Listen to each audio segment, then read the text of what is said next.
नमस्कार मंडळी, मी मुग्धा गोडबोले वाचनव्रताच्या पुढच्या भागात तुम्हा सगळ्यांचं मनपूर्वक स्वागत करते. आजचं पुस्तक हे मराठी साहित्यातलं एक अत्यंत महत्वाचं आणि अतिशय उत्तम पुस्तक आहे. पुस्तकाचं नाव आहे आमचा बाप आणि आम्ही. डॉक्टर नरेंद्र जाधव ग्रंथाली प्रकाशननी प्रकाशित केलेलं हे पुस्तक. या पुस्तकाविषयी तुमच्यापैकी बहुतेकांना माहितीच असेल. अतिशय प्रेरणा देणारं असं हे पुस्तक आहे. डॉक्टर नरेंद्र जाधव हे नावाजलेले अर्थशास्त्रज्ञ, शिक्षणतज्ञ, लेखक, समाज सुधारक, भारतीय रिझर्व्ह बँकेचे प्रमुख सल्लागार म्हणून त्यांनी अनेक वर्ष काम केलेलं आहे. पुणे विद्यापीठाचे ते कुलगुरू होते, राज्यसभेचे खासदार. आणि त्याही पेक्षा महत्वाची गोष्ट म्हणजे ज्या समाजातून ते आले किंवा ज्या परिस्थितीतून ते आले तिथे शिक्षणाची वानवा होती, शिक्षणाला पूरक परिस्थिती अजिबात नव्हती. अशातून त्यांनी स्वतःचा, आपल्या कुटुंबाचा आणि आपल्या समाजाचा जो उत्कर्ष केला ती फार मोठी गोष्ट आहे. याची अर्पण पत्रिका असं म्हणते, आंधळ्या राही आजीच्या दूरदृष्टीस, अशिक्षित दादांच्या बौद्धिक प्रगल्भतेस आणि आई सोनाबाईच्या वाट्याला आलेल्या गरिबीच्या चटक्यास समर्पित. या पुस्तकाची प्रस्तावना तत्कालीन पंतप्रधान मनमोहन सिंग यांच्या भाषणातला काही भाग ही या पुस्तकाची प्रस्तावना आहे. पंतप्रधानांच्या हस्ते जेव्हा आमचा बाप आणि आम्हीचं प्रकाशन झालं त्यावेळी त्यांनी जे भाषण केलं होतं त्यात त्यांनी असं म्हटलं होतं की नरेंद्रचं स्वतःचं आयुष्य म्हणजे एक जीवन संघर्ष आहे, पण त्याचबरोबर त्यामध्ये प्रगतीच्या पाऊलखुणाही दृगोचर होतात. प्रगती ही संघर्षामधूनच साधत असते ना. देशात आज लाखो लोक सुखी जीवनापासून वंचित आहेत. त्यांना आयुष्यात सतत विषमतेला, पक्षपाताला तोंड द्यावं लागतं, परंतु त्यांच्या इच्छा आकांक्षा त्यांना स्वस्थ बसू देत नाहीत. त्यामधून देशातल्या प्रगतीची पदचिन्ह दिसतात. या अर्थाने नरेंद्रची कहाणी ही प्रातिनिधिक आहे, कारण तिच्यामधून विकासाच्या, संभाव्य वैभवाच्या खुणा दिसतात. त्यासाठी नरेंद्र आणि त्याचे कुटुंबीय खंबीर पायावर उभे राहिले. त्यांनी अन्याय व्यवस्थेविरुद्ध लढा दिला, पण एवढ्यावर शांत राहून चालणार नाही. अजून आपल्याला लांबचा पल्ला गाठायचा आहे. डॉक्टर बाबासाहेब आंबेडकर किंवा भारताचे माजी राष्ट्रपती डॉक्टर के.आर. नारायणन यांच्याप्रमाणेच डॉक्टर नरेंद्र जाधव याचं आयुष्य सुद्धा बदलाची, असीम शौर्याची, उत्कर्षाची आणि आशेची कहाणी आहे. तीमधून आपल्या देशातील लाखो करोडो लोकांना नवं सुखासमाधानाचं जीवन जगण्यासाठी लढा देण्याचे स्फुरण मिळेल याची मला खात्री आहे. आजपर्यंत त्यांना या देशात कोणताही अधिकार नव्हता, तो मिळवण्याचा त्यांचा हक्क आहे याची जाणीव त्यांना या पुस्तकातून होईल. खरोखरच मला असं वाटतं की हे योग्य वयात ही अशी पुस्तकं जर एखाद्याच्या हाती लागली तर त्यातून आयुष्य बदलू शकतं. माझ्या सुदैवाने हे पुस्तक मी काही वर्षांपूर्वी वाचलं आणि खरोखर मी भारावली गेले. यातली पहिली 2 प्रकरणं मी वाचते. राही आई ग, राही बाई ग, राही बाई ग, तुझा दुलरी वाडा, वाड्याला वाड्याला तुझ्या खिडक्या 4, राही बाई ग. हे गाणं अधूनमधून ऐकू आलं की हमखास तुझी आठवण येते, कारण राही बाई हे तुझं नाव होतं आजी. आमच्या लहानपणी मात्र तुझा उल्लेख कोणी राहीबाई असा केलेला स्मरत नाही.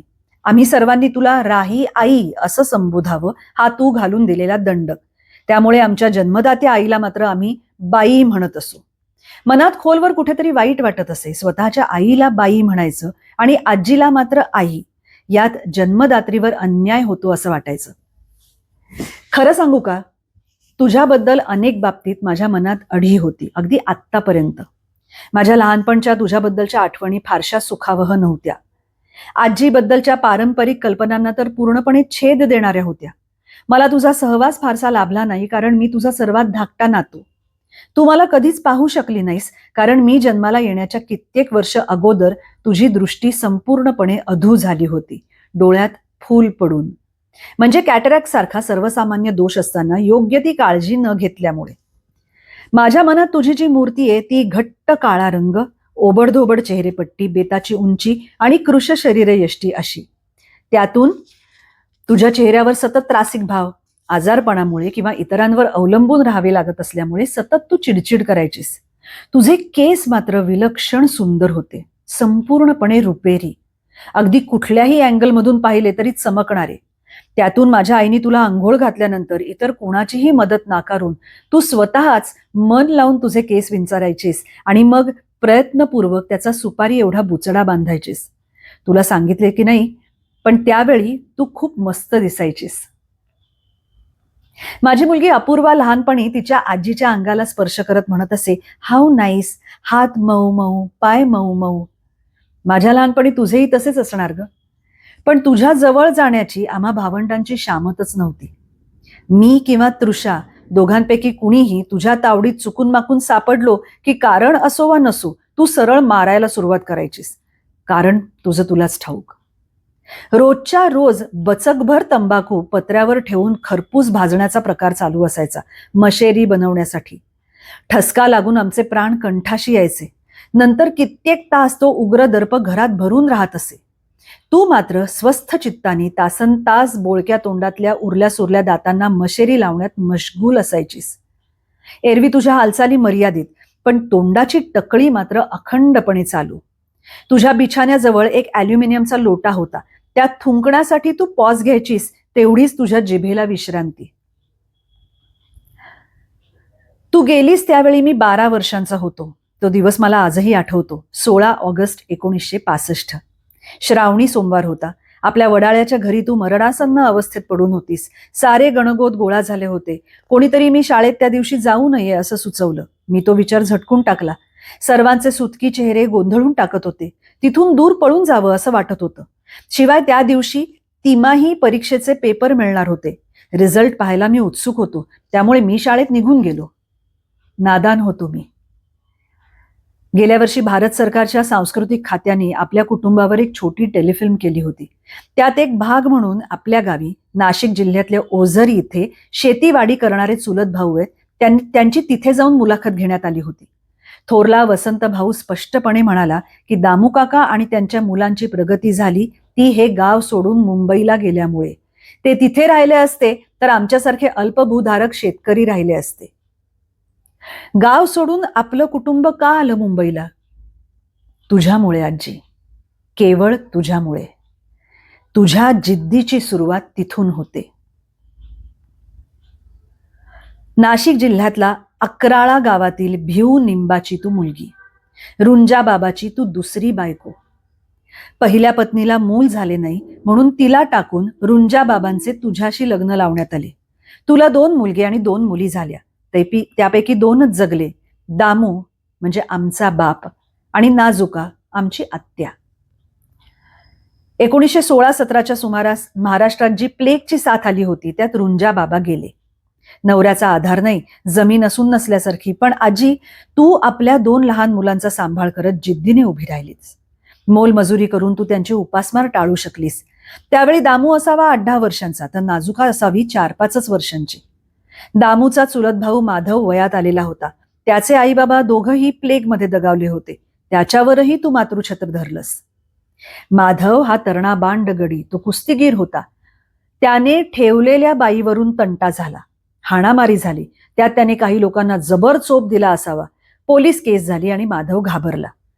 तुझ्या पुढाकाराने मग रातोरात महारवाड्यात बैठक झाली आणि सर्वानुमते माधवनी जीव वाचवण्यासाठी, गर्दीत हरवून जाण्यासाठी मुंबईला पळून जावे असे ठरले आणि माधव परागंदा झाला.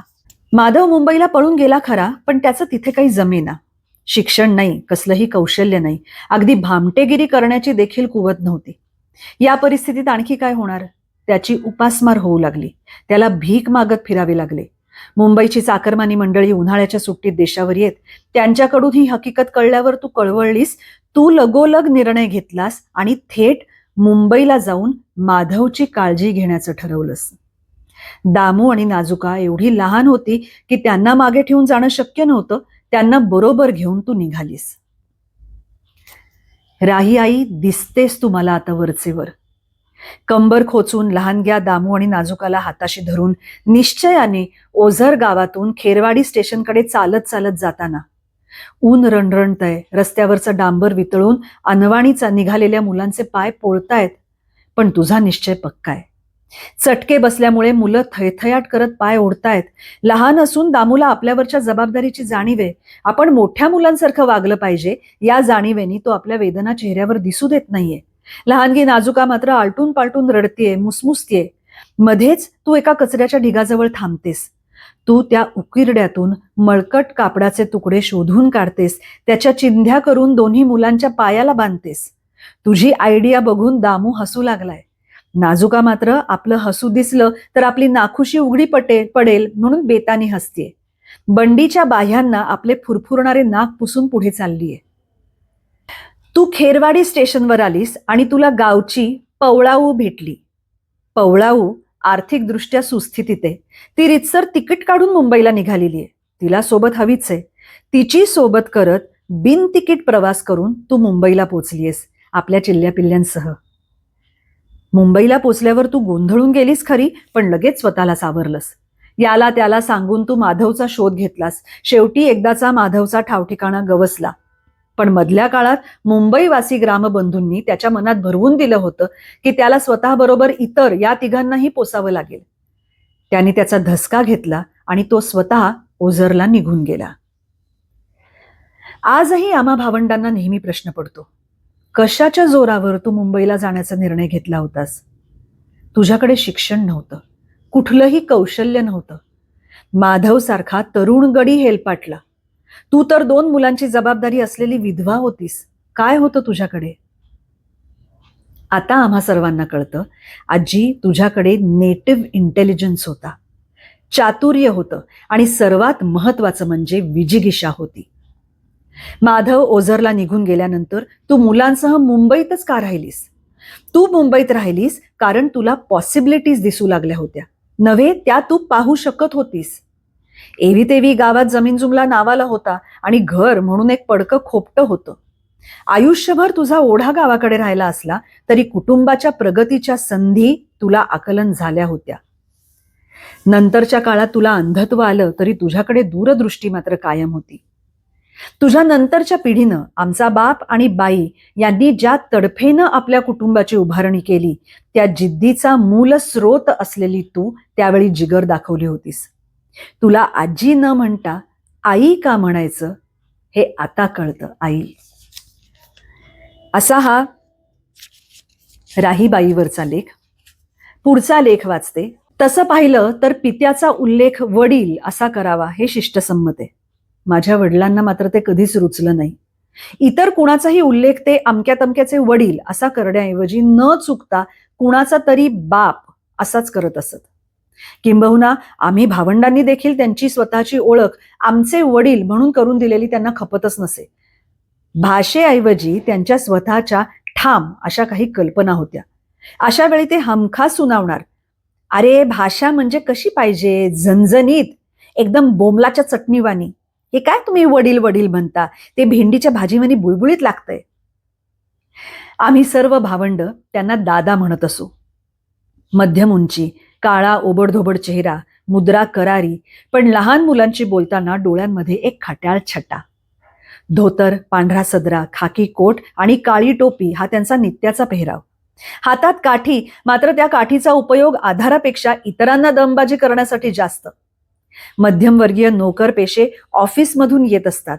दादा कामावून यायचे आणि येताना आम्हा मुलांसाठी नानकटाई आणायचे. दादा सहसा रागवत नसत, मात्र रागावले की साक्षात जमदग्नी. भावंडांमध्ये मी 6वा आणि सर्वात धाकटा, त्यामुळे माझ्या लहानपणी ते 50शीत पोचले असावेत. त्यांचे काही दात पडून गेले होते, त्यामुळे रागावून त्यांनी दातोट खाल्ले की ते अकराळ विक्राळ दिसत. माझी तर पाचावर धारण बसत असे. त्यावेळी ते चिडले की डॅमलाडी बिस्किट म्हणून ओरडायचे. डॅमलाडी बिस्किट हा काय प्रकार आहे हे मला सुरुवातीला कळत नव्हतं. आता यापुढे तुला नानकटाईसारखी बिस्किटं आणणार नाही असा त्याचा अर्थ असावा असं मला वाटत होतं. डॅमलाडी बिस्किट म्हणजे डॅम ब्लडी बास्टर्ड हे कळायला बरीच वर्ष जावी लागली. पुढे स्वतःहून त्यांनी अशा शिव्या द्यायचं बंद केलं. खूप वर्षांनी डॅमलाडी बिस्किट बद्दल मी त्यांना टोकलं. त्यावेळी युरोपियन साहेबाबरोबर काम केल्यामुळे त्या शिव्या तोंडात बसल्या हे त्यांनी स्पष्ट केलं. मात्र ते सांगताना मी इंग्लिश शिकलो ते काय तुमच्यासारखे फादर मदर आणि चादर एकत्र गुंडाळणाऱ्या एखाद्या देशी मास्तरकडनं नाही, तर डायरेक्ट युरोपियन साहेबाकडून, याबद्दलच्या अभिमानाने त्यांचे डोळे लकलकत होते. माझं लहानपण वडाळ्याच्या बॉम्बे पोर्ट ट्रस्टच्या कॉलनीत गेलं. आम्हा सर्व भावंडांचं शिक्षण दादरच्या छबिलदास हायस्कूल सारख्या मराठी माध्यमाच्या शाळेतून झालं. तिथे इंग्रजी भाषा 5व्या इयत्तेपासून शिकवत असत. मात्र मी 2री-3रीत असतानाच थोरल्या भावंडांनी मला ABCD वगैरे इंग्रजी मुळाक्षरं शिकवली होती. त्यामुळे मुळाक्षरं जोडून हळूहळू शब्द वाचण्याचा प्रयत्न मी करत असे. मला छंदच तसा लागला होता. त्यावेळचा एक प्रसंग आठवतो. काहीतरी खरेदी करण्याच्या निमित्ताने दादांबरोबर मी वडाळा स्टेशन जवळच्या दुकानांमध्ये गेलो होतो. पलीकडच्या फुटपाथवर पंचशील नावाचं एक दुकान होतं. त्या दुकानाचा मोठा बोर्ड इंग्रजीमध्ये होता, मात्र त्याखाली छोट्या अक्षरांमध्ये तेच नाव मराठीत लिहिलेलं होतं. खरं तर पंचशील हा शब्द इंग्रजीमध्ये वाचण्या इतपत माझी प्रगती झालेली नव्हती.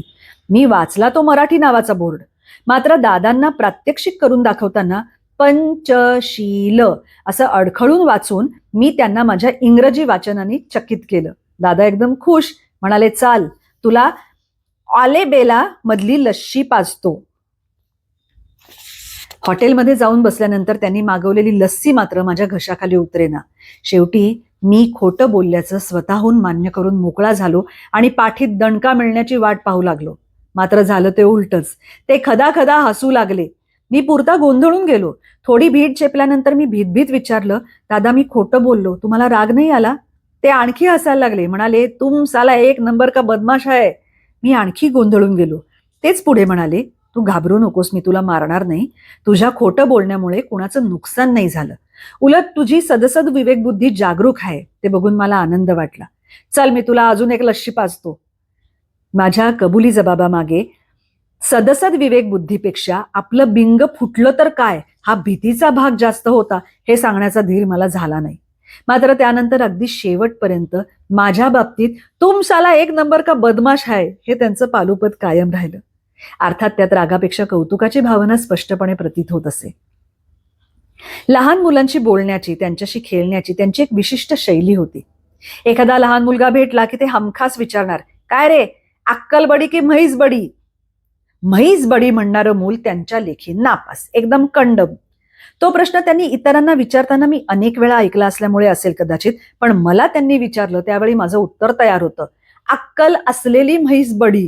त्यावर ते गदगदून हसले, पण लगेच म्हणाले, काय रे गदड्या, अक्कल असलेली म्हैस कोणी पाहिलीये का?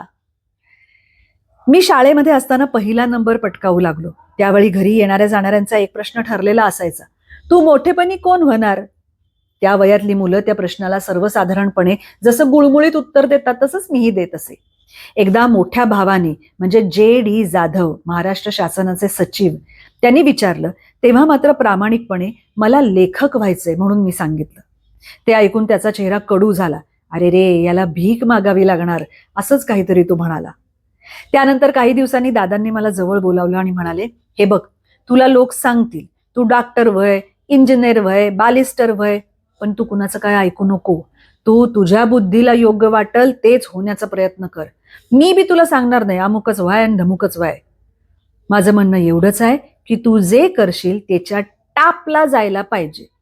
तुला चोर व्हायचंय, कोई बात नाही, पण मग असा चोर व्हय का दुनियाने सलाम केला पाहिजे.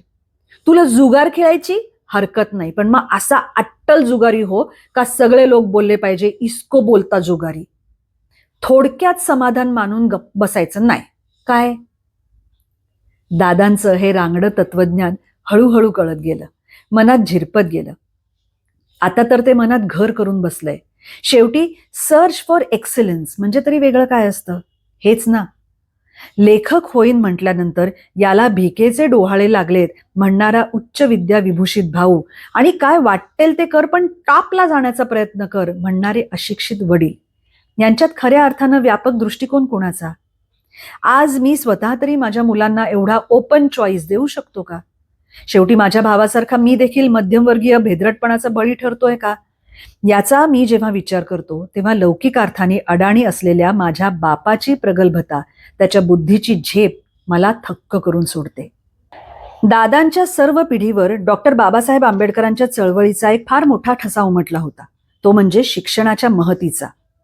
शिका, संघटित व्हा आणि संघर्ष करा ही डॉक्टर बाबासाहेब आंबेडकरांची शिकवण म्हणजे केवळ एक पोकळ घोषणा नव्हती, तर समस्त दलित समाजाची ती आत्मप्रतिज्ञा होती.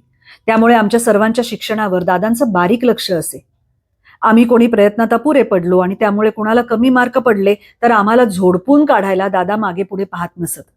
चांगल्या परफॉर्मन्सबद्दल शाब्दिक कौतुक क्वचित, मात्र पत्रक पाहताना अशा वेळी त्यांचा चेहरा उजळून निघत असे. मानताय भिडू, अशा भावनेतून त्यांचे डोळे आनंदाने चमकू लागत. मग वेगळ्या शाब्दिक कौतुकाची गरजच भासत नसे.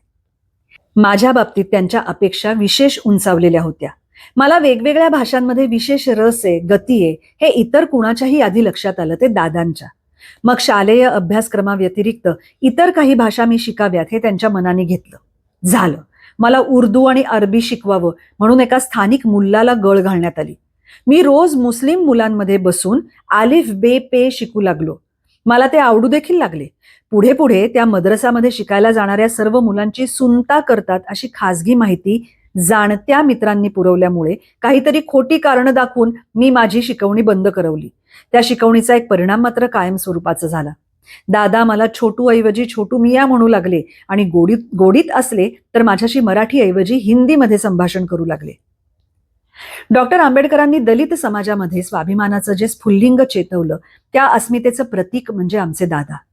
ते स्वतः तर निर्भय झालेच, पण आम्हा भावंडांमध्ये त्यांनी निर्भयतेची बीज पेरली. त्या बाबतीत पोकळ उपदेश करण्यावर त्यांनी कधीच समाधान मानलं नाही, तर तशी कृती करून दाखवण्यावर त्यांचा भर राहिला. मला आठवतं, एकदा कसल्याशा कामासाठी दादांबरोबर एका रेशनिंग ऑफिसमध्ये मी गेलो होतो.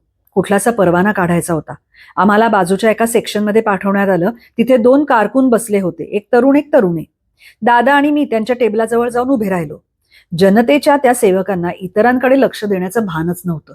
गुलू गुलू गुजगोष्टी चालल्या होत्या आणि टेबलाखाली त्यांचे पाय एकमेकांची लढीवाळ चाळा करत होते. दादा 5 एक मिनिटं थांबले. त्यांनी खाकरून पाहिलं, त्यातल्या त्याने वर पाहिलं, मात्र या धोतर टोपीवाल्या माणसाकडे लक्ष देण्याची त्याला गरज भासली नाही. दादा तिथून तरातरा निघाले. जवळच असलेल्या अधिकाऱ्याच्या केबिन समोर जाऊन उभे राहिले आणि समस्त ऑफिसला ऐकू जाईल अशा स्वरात म्हणाले, काय हो साहेब, तुमच्या हाफिसमध्ये काय नुसतीच गाढवं भरली आहेत काय? साहेब चपापलाच, ताडकन उठून बाहेर आला आणि म्हणाला, काय काय बोलताय तुम्ही? मग दादांनी खणखणीत आवाजात घडलेला सर्व प्रकार कथन केला. त्यावेळी त्या कारकून मंडळींचे झालेले चेहरे मी कदापि विसरू शकणार नाही. अर्थात साहेबांनी स्वतः लक्ष घालून आमचं काम तत्काळ करून दिलं हे वेगळं सांगायला नकोच. आम्ही त्या ऑफिसमधून बाहेर पडल्यानंतर दादा म्हणाले, छोटू मिया, किसी को डरने का नहीं क्या? आपण क्या किसी के बाप का खाता है? पुन्हा कोणाच्या तरी बापावर त्यांची गाडी घसरली. आता प्रात्यक्षिकासह दिलेली अशी शिकवण कोणी विसरणं शक्य आहे का? मी माध्यमिक शाळेत असताना दादा हार्बर लाईनवर रे रोड स्टेशनच्या प्लॅटफॉर्मला लागून बॉम्बे पोर्ट ट्रस्टची जी केबिन आहे तिथे केबिनमन होते. त्या केबिनवर ते अनेक वर्ष होते. त्यांनी आजूबाजूला असंख्य फुलझाडं फळझाडं लावली होती, जोपासली होती. कधी कधी मी त्यांचं दुपारचं जेवण घेऊन जात असे. त्यावेळचा एक प्रसंग आठवतो. त्यावेळी पॉकेट मनी वगैरे लाड नसायचे, त्यामुळे कधी कधी वडाळा ते रे रोड असे एकाच बाजूचं तिकीट काढून परतीच्या प्रवासाचं भाडं विना तिकीट प्रवास करून मी खाऊसाठी वाचवत असे. एकदा मी असाच डबा घेऊन गेलो. त्यांना संशय आला असावा. त्यांनी विचारलं, तिकीट कुठे आहे? मी तिकीट दाखवल्यावर त्यांनी रिटर्न तिकीट का काढलं नाही अशी चौकशी केली. मी म्हटलं, आता जाताना काढणार आहे. डबा ठेवून मी प्लॅटफॉर्मवर आलो आणि ते केबिनमधून पाहत असणार हे लक्षात घेऊन तिकीट ऑफिसच्या दिशेने चालू लागलो. त्यांच्या दृष्टिक्षेपाबाहेर पोचल्याची खात्री झाल्यावर पटकन रुळावर उडी मारून मी पलीकडच्या प्लॅटफॉर्मवर चढलो आणि वडाळ्याला जाणाऱ्या गाडीची वाट पाहू लागलो. जेमतेम 2 मिनिटं झाली असतील आणि अहो आश्चर्य, कुठून कुणास ठाऊक पण दादा माझ्या शेजारी अवतरले. म्हणाले, तिकीट दाखव. मी ओशाळवाणा हसून दात दाखवले. तिकीट काढून देऊन मला त्यांनी घरी पाठवले. त्या दिवशी कामावून घरी परतल्यावर माझी पाठ जी सडकून काढण्यात आली त्याची आठवण झाली तरी आजही माझ्या पाठीचे स्नायू ताठरतात. आम्ही एकूण 6 भावंड. आम्हा भावंडांचं बालपण वडाळ्याच्या वस्तीत ज्या आर्थिक, सामाजिक आणि सांस्कृतिक स्तरामध्ये आम्ही वाढलो तिथल्या इतर मुलामुलींप्रमाणेच गेलं. फरक एवढाच की आमच्याकडे दादा होते. दादांमुळे आमच्या घरात सदैव अभ्यासाचं वातावरण असे. रेल्वे कॉलनीतल्या आमच्या छोट्याशा घराच्या ओपन गॅलरीमध्ये टेबल खुर्ची थाटून भाऊ म्हणजे जे.डी. जाधव रात्री उशिरापर्यंत अभ्यास करत असे. त्याच्या टेबल लॅम्पचा उजेड खूप दुरून सुद्धा दिसत असे. ते पाहून दादांबरोबरच्या इतर पालकांनी आपापल्या मुलामुलींसाठी नियम घालून दिला होता, जोपर्यंत जाधवांच्या घरचा दिवा विझवला जात नाही तोपर्यंत तुम्ही पण अभ्यास केला पाहिजे. मी SSC 1969 साली झालो. त्यावेळी मला मिळालेले मार्क पाहून दादा आनंदातिशयाने हरखून गेले. इतर विषयांमधल्या प्रावीण्यापेक्षा संस्कृतमध्ये मला मिळालेले गुण आणि त्यामुळे देण्यात आलेलं पारितोषिक त्यांना फार मोलाचं वाटलं. देवांची भाषा म्हणून बामण लोकांनी आपल्याला ही भाषा शिकू दिली नाही, आता पहा म्हणावं, असं म्हणून माझ्या पाठीत भले शाबासचा दणका. दादांचा आत्मविश्वास खूपच दांडगा. मला पुरेशी लांबलचक काठी आणून द्याल तर मी हा पृथ्वीचा गोल उलथून दाखवीन, असं म्हणणाऱ्या आर्किमिडीस सारखा. दादा बुद्धिप्रामाण्यवादी होते, प्रयत्नवादी होते आणि कोणत्याही अंधश्रद्धेला न जुमानणारे होते. माझा भाऊ सुधाकर एकदा खूप आजारी पडला. डॉक्टरचे उपचार झाले पण गुण येईना. त्याचा पाय वाळून जाईल की काय अशी चिंता सर्वांना वाटत होती. शेवटी आजी आणि आमची आई या दोघींनी मिळून त्याला एखाद्या भक्ताला दाखवण्याचं ठरवलं. या प्रकाराला दादांची संमती मिळणं अशक्य होतं हे लक्षात घेऊन दादा घरी नसताना एका देवऋषाला आमच्या घरी पाचारण करण्यात आलं. देवऋषांनी पूजेचं सर्व साहित्य मांडलं आणि सुधाकरला घेऊन बाईला समोर बसवण्यात आलं. पूजा संपल्यावर त्या भक्ताच्या अंगात आला आणि तो घुमू लागला. अचानक दादा अनपेक्षितपणे घरी आले. आपल्या घरात चाललेला तो सर्व प्रकार पाहून ते क्षणभर स्तंभित झाले, पण पुढच्या क्षणी राग अनावर होऊन ते पुढे सरसावले आणि त्यांनी घुमणाऱ्या त्या भक्ताच्या एक सणसणीत थोबाडीत ठेवून दिली. भक्ताच्या अंगात आलेली देवी खाडकन उतरली आणि तो पूजेचं सर्व साहित्य तिथेच टाकून जीवाच्या आकांताने पळून गेला. माझी आई घाबरून थरथरत उभी होती. दादा आता तिला देखील मारतात की काय अशी आम्हा भावंडांना भीती वाटली, पण त्यांनी तसं काही केलं नाही. त्यांनी कडक शब्दात आजीची आणि माझ्या आईची कानउघाडणी केली आणि मुलांसाठी डॉक्टरचाच इलाज करावा हे बजावलं. दादा कट्टर निरीश्वरवादी. ते कधी देवळात गेले नाहीत की त्यांनी पूजा आरती केली नाही. त्यांनी देवासारखं मानलं ते फक्त डॉक्टर बाबासाहेब आंबेडकरांना. बाबासाहेबांवर त्यांची नितांत भक्ती आणि श्रद्धा होती. म्हणूनच बाबासाहेबांनी ज्यांना गुरु मानलं त्या महात्मा फुल्यांवरही त्यांची भक्ती होती. महात्मा फुल्यांचा वेश हा त्यांना खऱ्या अर्थाने भारतीय शेतकऱ्याचा प्रातिनिधिक वेश वाटे. महात्मा फुले आणि सावित्रीबाई फुले यांनी स्त्री शिक्षणासाठी आणि स्त्रियांच्या उद्धारासाठी जे कार्य केलं, सनातन धर्माचा प्रखर विरोध मोडून ज्या प्रतिकूल परिस्थितीत स्त्री शिक्षणाचा पाया रोवला, त्याचं त्यांना अपार कौतुक होतं. 1930 साली नाशिकच्या काळाराम मंदिर सत्याग्रहात रेल्वेतली नोकरी सोडून ते सामील झाले. ते केवळ मंदिर प्रवेशासाठी किंवा रामाच्या दर्शनासाठी नव्हे, तर त्या निमित्ताने रोज बाबासाहेबांचं दर्शन होईल, त्यांच्या जवळपास फिरकता येईल, त्यांचे 2 शब्द कानावर पडतील या भावनेने. त्याशिवाय बाबासाहेबांवर सवर्णांचा हल्ला होईल ही काळजी होतीच. साहजिकच आपला प्रतिकारही तेवढा जबर असला पाहिजे, म्हणून तालमीतील आपल्या सहकाऱ्यांसह ते नाशिकला राहिले. बाबासाहेबांच्या खालोखाल दादांना आदर होता तो कर्मवीर दादासाहेब गायकवाडांबद्दल. दादासाहेब नाशिकचे म्हणजे आमच्याच जिल्ह्याचे, माणसे जोडण्याची जबरदस्त ताकद असलेले, गोरगरीब आणि अडाणी बांधवांबरोबर साधेपणाने राहणारे, कोणत्याही खेड्यात कुणाही कडे जेवणाची अपेक्षा न ठेवता आपल्या कोटाच्या खिशात ठेवलेला गूळ आणि शेंगदाणे खाऊन दिवस काढलेले दादासाहेब त्यांना खरोखर जनसामान्यांचे नेते वाटत. बाबासाहेबांचे नाशिक आणि महाड हे दोन्ही सत्याग्रह यशस्वी झाले ते केवळ दादासाहेब गायकवाडांमुळे, असं दादांचं ठाम मत होतं. संयुक्त महाराष्ट्राची चळवळ चालू असताना शिवाजी पार्कवर आचार्य अत्रे, एस.एम. जोशी, कॉम्रेड डांगे, नाना पाटील हे सर्व रथी महारथी बोलल्यानंतर दादासाहेबांचं भाषण झालं. तेवढं उत्तम भाषण आपण आयुष्यात पुन्हा कधीही ऐकलं नाही, असं दादा अभिमानाने सांगत असत. पण ते सांगताना आता आपल्याला कोणी नेता राहिला नाही याची त्यांना वाटणारी खंतही सतत जाणवत असे. दादांनी गुरु, बाबा, महंत अशा लोकांना कधीच थारा दिला नाही. ते सर्व गुरु बुवांना ढोंगी बाबा म्हणत असत. संत गाडगे महाराजांवर मात्र त्यांचा विश्वास होता. त्यांनी गाडगे महाराजांना जवळून पाहिलं होतं, त्यांचे विचार ऐकले होते. देवाला नवस करू नका आणि केले असतील तर ते फेडू नका, ही गाडगे महाराजांची शिकवण समाजातील अंधश्रद्धा दूर करू शकेल, ज्ञानाचा प्रकाश देऊ शकेल असं त्यांना वाटे. गाडगे महाराजांबद्दल त्यांनी सांगितलेली एक मजेदार आठवण आहे. आमच्याच समाजातील त्या काळात उच्च शिक्षण घेऊन मोठ्या सरकारी पदावर नोकरी करत असलेले एक अधिकारी मलबार हिलवर राहावयास गेले. गृहप्रवेश समारंभांसाठी त्यांनी गाडगे महाराजांना बोलवलं होतं. सर्व कार्यक्रम आटोपल्यानंतर आमच्या अधिकारी महोदयांनी मोठ्या ऐटीत गाडगे महाराजांना विचारलं, बाबा आहे की नाही मी पहिलाच महार मलबार हिलवर राहणारा? त्यावेळी गाडगे महाराज म्हणाले, ते बरोबर आहे, पण जर तो तुझा बाप म्हणजे बाबासाहेब आंबेडकर परळच्या सिमेंट चाळीत राहिला नसता तर तू या मलबार हिलवर कधी पोहोचू शकला असतास का? स्वातंत्र्यवीर सावरकरांकडे पाहण्याची त्यांची दृष्टी वेगळी होती. सावरकरांचं साहित्य, कविता वगैरे त्यांनी कधी वाचलं नव्हतं, पण ते त्यांना एक वीर पुरुष म्हणून मानत असत. सावरकरांनी भर समुद्रात बोटीतून मारलेली उडी पाहून पोहून गाठलेला पलीकडचा किनारा ही गोष्ट जणू काही आम्हा भावंडांना माहीतच नाही अशा थाटात ते पुन्हा पुन्हा सांगत असत. त्यांना कोणतीही धाडसी गोष्ट आवडत असे. ते एक धाडसी नेता म्हणून सावरकरांना मानत असत. राव बहादूर सीके बोले, सुरबानाना टिपणीस, आचार्य दोंदे हे लोक दलित समाजातील नसताना देखील त्यांनी आंबेडकरी चळवळीत किती हिरिरीने भाग घेतला होता हे दादा आवर्जून सांगत असत. त्या पार्श्वभूमीवर नंतर रिपब्लिकन पक्षात दलित चळवळीत झालेली फाटाफूट त्यांना विषण्ण करत असे. कॉम्रेड डांगे यांनी मुंबईत कामगार चळवळ चालू केली आणि कामगारांच्या शोषणाविरुद्ध लढा दिला म्हणून त्यांना डांग्यांबद्दल आदर होता. त्यातून कॉम्रेड डांगे हे मूळचे देवळालीचे म्हणजे पर्यायाने नाशिकचे म्हणूनही अभिमान होता.